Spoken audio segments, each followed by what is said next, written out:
तो दोस्तों वैसे तो आपको अगले वीक में 10 से 12 मेन बोर्ड आईपीओ देखने को मिल जाएगा, बट 22 से 24 सितंबर के बीच में ये जो 2 आईपीओ ओपन हो रहा है वो काफी इंटरेस्टिंग होने वाला है। इसलिए आज के इस वीडियो में हम लोग बात करेंगे इन दोनों आईपीओ कंपेरिजन के बारे में कि आखिर इन दोनों आईपीओ में से आपको कौन से आईपीओ में अप्लाई करनी चाहिए। जी हाँ दोस्तों, और भी आईपीओ के बारे में हम लोग आगे डिस्कस करेंगे, बट आज के इस वीडियो में हम लोग बेसिकली इन 2 आईपीओ के बारे में डिस्कशन करने वाले हैं कि इन दोनों आईपीओ में से कौन सा आईपीओ आपके लिए सबसे अच्छा रहेगा। तो आप बस इस वीडियो के अंत तक बने रहें, क्योंकि इस वीडियो में हम लोग इन दोनों आईपीओ के 5-6 पॉइंट को लेकर डिटेल में कंपैरिजन करने वाले हैं एंड देखने वाले हैं कि कौन सा आईपीओ लिस्टिंग गेन्स के लिए भी अच्छा रहेगा एंड कौन सा आईपीओ लॉन्ग टर्म के लिए भी अच्छा रहने वाला है। तो फिर चलिए बिना आपका समय गंवाए सीधा वीडियो में आगे बढ़ते हैं। लेकिन उससे पहले दोस्तों, अगर आप इस चैनल पर नए हैं तो कृपया इस चैनल सब्सक्राइब कर इस वीडियो को एक लाइक जरूर दीजिए। फिर चलिए अब सीधा वीडियो में आगे बढ़ते हैं और सबसे पहले बात कर लेते हैं उन 5-6 टॉपिक के बारे में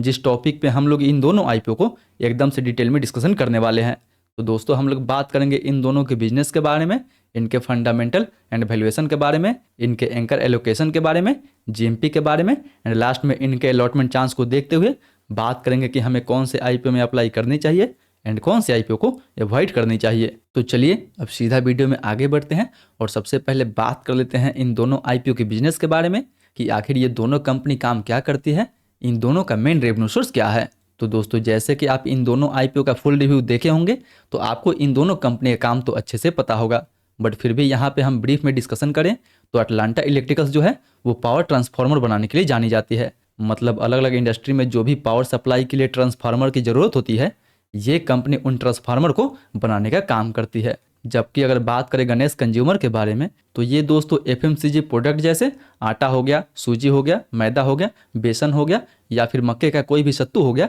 ये कंपनी उन सब प्रोडक्ट को बनाने का काम करती है। मतलब दोस्तों ये दोनों कंपनी अलग अलग इंडस्ट्री से बिलोंग करती है जिनका मार्केट में हमेशा डिमांड बना रहता है। बट उनमें से भी अगर बेस्ट इंडस्ट्री के बारे में बात करें तो पावर सेक्टर वाला जो इंडस्ट्री है उसको दोस्तों हम 1 नंबर पे रख सकते हैं एंड ये जो भी एफएमसीजी वाला इंडस्ट्री है उसको हम 2 नंबर पे रख सकते हैं, क्योंकि फिलहाल एफएमसीजी इंडस्ट्री में कंपटीशन ज़्यादा होने के कारण हमेशा कंपनी के मार्जिन पे आपको दबाव देखने को मिलते रहता है। इसलिए हम लोग यहाँ पे अटलांटा को 1 नंबर पे रख सकते हैं एंड गणेश को 2 नंबर पे रख सकते हैं। वहीं अगर बात करें इन दोनों के फंडामेंटल के बारे में तो नो डाउट दोस्तों दोनों का फंडामेंटल लगभग आपको ठीक ठाक देखने को मिल जाएगा। बट बात यहाँ पे अगर हम अटलांटा का करें तो अटलांटा का आरओई लगभग 33%, ROC 40%, profit margin almost 10% and debt to equity 0.40 का है। मतलब कंपनी का आरओई आरओसी दोनों बेटर है। डेट टू इक्विटी देखा जाए तो डेट टू इक्विटी भी काफ़ी अच्छा है, बट ये कंपनी आईपीओ से जो भी फंड रेज करेगी उसमें से मैक्सिमम पैसा कंपनी अपने डेट को रिपेमेंट करने के लिए यूज करेगी, जो इस आईपीओ के लिए काफ़ी अच्छा माना जाएगा। वहीं बात करें गणेश के बारे में तो इसका भी आरओई लगभग 15%, ROC 20%, profit margin almost 4% and debt to equity 0.22 का है। जैसे कि दोस्तों मैं आपको बता ही चुका हूं कि ये कंपनी जिस सेक्टर में काम करती है उसमें आपको हमेशा प्रॉफिट मार्जिन पर दबाव देखने को मिल सकता है, इसलिए ये कंपनी केवल 4% के प्रॉफिट मार्जिन पे काम करती है, जबकि अटलांटा लगभग आपको 10% के प्रॉफिट मार्जिन पे काम करती है। मतलब दोनों का फंडामेंटल तो ठीक ठाक है, बट दोनों में से फंडामेंटल वाइज सबसे स्ट्रॉन्ग आपको अटलांटा देखने को मिल जाएगा, सेकंड नंबर पे आपको गणेश देखने को मिल जाएगा। बट फंडामेंटल तक तो ठीक है, लेकिन अगर बात करें इन दोनों कंपनी के वैल्यूएशन के बारे में तो दोनों कंपनी जो अपना आईपीओ लेके आ रही है वो देखा जाए तो ठीक ठाक वैल्यूएशन पे लेके आ रही है। बट उनमें से भी जो अटलांटा है वो दोस्तों अपना आईपीओ काफ़ी अट्रैक्टिव वैल्यूएशन पे लेके आ रही है। देखा जाए तो ये कंपनी ना ही अपना आईपीओ ज़्यादा महंगी वैल्यूएशन पे लेके आ रही है एंड ना ही ज़्यादा सस्ती वैल्यूएशन पे लेके आ रही है। कंपनी जो भी अपने पीर के हिसाब से, अपने इंडस्ट्री के हिसाब से वैल्यूएशन रखी है वो वैल्यूएशन दोस्तों जस्टिफाइड है, क्योंकि कंपनी का फंडामेंटल भी काफ़ी अच्छा है, कंपनी का सेक्टर भी काफ़ी अच्छा है एंड कंपनी के पास अभी फिलहाल लगभग 1700 करोड़ का ऑर्डर बुक है, जिसको देखते हुए हम बोल सकते हैं कि कंपनी जिस वैल्यूएशन पे अपना आईपीओ लेके आ रही है वो वैल्यूएशन तो दोस्तों जस्टिफाइड है। जबकि अगर बात करें गणेश कंज्यूमर्स के बारे में तो दोस्तों मार्केट में इसी की जैसी बहुत सारी कंपनियां लिस्टेड है, जैसे पतंजलि फूड्स हो गया या फिर अडानी विल्मर हो गया। देखा जाए तो ये दोनों कंपनी जो है इस कंपनी से काफ़ी बड़ी है, बट इन दोनों के मुकाबले में ये जो कंपनी है अपना आईपीओ हाई वैल्यूएशन पे लेके आ रही है। तो अगर वैल्यूएशन वाइज भी देखा जाए तो अटलांटा को हम 1 नंबर पे रख सकते हैं, गणेश को 2 नंबर पे रख सकते हैं। But fundamental and valuation wise तो ठीक है, लेकिन अगर बात करें इन दोनों आईपीओ के एंकर एलोकेशन के बारे में, तो दोस्तों अटलांटा का जो एंकर एलोकेशन है वो आपको काफ़ी सॉलिड देखने को मिल जाएगा, जबकि गणेश कंज्यूमर का एंकर एलोकेशन आपको उतना अच्छा देखने को नहीं मिलेगा। सो अगर बात करें अटलांटा के एंकर इन्वेस्टर्स के बारे में, तो इसमें आपको Kotak Mahindra bank, axis mutual fund, HDFC mutual fund या फिर आईसीआईसी प्रूडेंशियल म्यूचुअल फंड्स का भी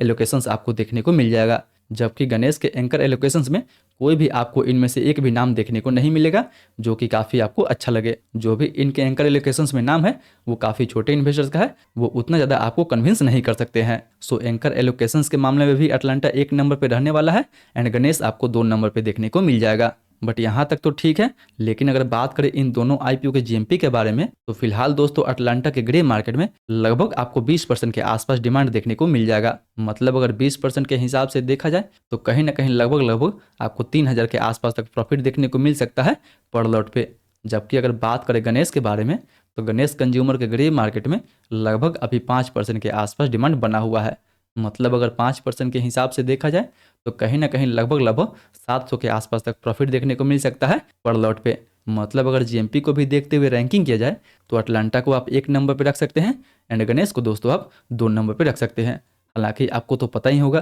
कि जीएमपी पे हमें पूरा भरोसा नहीं करनी चाहिए, क्योंकि जीएमपी एक टेंटेटिव गेन होता है जो मार्केट को देखते हुए कभी भी ऊपर नीचे हो सकता है। इसीलिए दोस्तों अगर आपको किसी भी आईपीओ की लेटेस्ट जीएमपी की जानकारी चाहिए तो मेक श्योर कि नीचे डिस्क्रिप्शन में हमारे टेलीग्राम ग्रुप का लिंक दिया हुआ है, वहाँ से जुड़ के हर आईपीओ की लेटेस्ट जीएमपी की जानकारी ले सकते हैं। वहीं last but not the list, अगर बात करें इन दोनों आईपीओ के अलॉटमेंट चांस के बारे में, तो फिलहाल दोस्तों अटलांटा का टोटल इशू साइज 687 करोड़ के आसपास रहने वाला है, जिसमें से 400 करोड़ का फ्रेश इशू होगा एंड 287 करोड़ का ऑफर सेल रहेगा। जबकि अगर बात करें गणेश कंज्यूमर्स के बारे में, तो इसका टोटल इशू साइज 408 करोड़ के आसपास होने वाला है, जिसमें से 130 करोड़ का फ्रेश इशू एंड 278 करोड़ का ऑफर सेल रहेगा। बट दोस्तों दोनों आईपीओ की एक खास बात यह है कि दोनों आईपीओ में रिटेल के लिए कोटा 35% का रखा गया है। यानी अगर आप रिटेल कोटा में अप्लाई करते हैं तो अटलांटा आईपीओ में रिटेल के लिए केवल 240 करोड़ का जो फंड होगा वो रिजर्व रखा जाएगा। जबकि अगर बात करें गणेश के बारे में, तो रिटेल कोटा के लिए इस आईपीओ में